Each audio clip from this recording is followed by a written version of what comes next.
સિનેમાઘરોમાં ગુજરાતી કલાકાર તરીકે ધૂમ મચાવતા યશ સોની આવ્યા વડોદરા શહેરના નવરાત્રિ ફેસ્ટિવલમાં વીએનએફ ખાતે આવી પહોંચ્યા અને વીએનએફમાં રમતા ખેલૈયાઓનો ઉત્સાહ જોઈ તેઓ પણ ઉત્સાહિત થયા. પોતાની ફિલ્મ ચણિયાચોળીના પ્રમોશન માટે તેઓ વીએનએફ ગરબા ગ્રાઉન્ડ પર પહોંચ્યા હતા અને આ ફિલ્મ વિશે તેમને જણાવ્યું કે ફિલ્મ એક સ્કેમ પર આધારિત છે, જેથી સાયબર ફ્રોડ ઠગોથી તેઓએ સાવધાન રહેવા પણ કર્યું.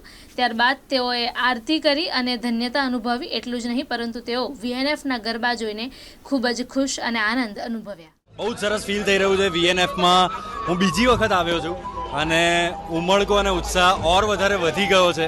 હું લગભગ 3 વર્ષ પહેલાં આવેલો. ગજબ લેવલનું ડેકોરેશન છે, ગજબ લેવલની એનર્જી છે, લોકોનો ઉમળકો બહુ જ વધારે છે અને બહુ લકી ફીલ થાય છે કે અમારી આવનારી ફિલ્મ ચણિયાટોળીના પ્રમોશન્સના લીધે મને આખા ગુજરાતના ગરબા એક્સપ્લોર કરવા મળી રહ્યા છે.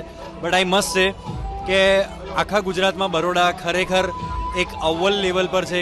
એનું સ્થાન એક અલગ જગ્યાએ છે ગરબાને લઈને. બહુ સ્પેશિયલ ફિલ્મ છે ચણિયાટોળી. એક માણસ છે કે જેને દુનિયા સાથે સ્કેમ કરી દેવો છે, એને બેંક લૂંટવી છે, પણ એને જે ટોળી મળી છે એ ગામડાની 7 અભણ સ્ત્રીઓ મળી છે.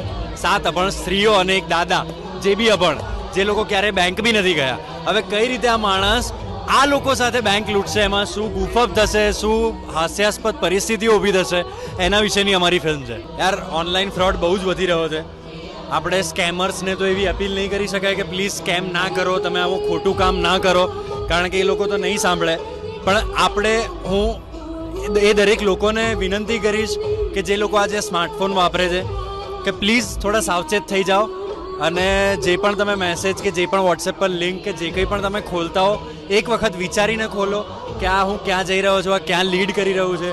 કોઈ ખોટી જગ્યાએ પૈસા ન ચૂકવશો અને બચીને સાવચેત રહેજો. વડોદરાવાસીઓને એટલો જ મેસેજ આપવો છે કે જેમ તમારી નવરાત્રિ એકદમ વન્ડરફુલ તમે બનાવી દો છો, એવી રીતે તમારી દિવાળી વન્ડરફુલ બનાવવા માટે અમે ચણિયાટોળી લઈને આવી રહ્યા છે.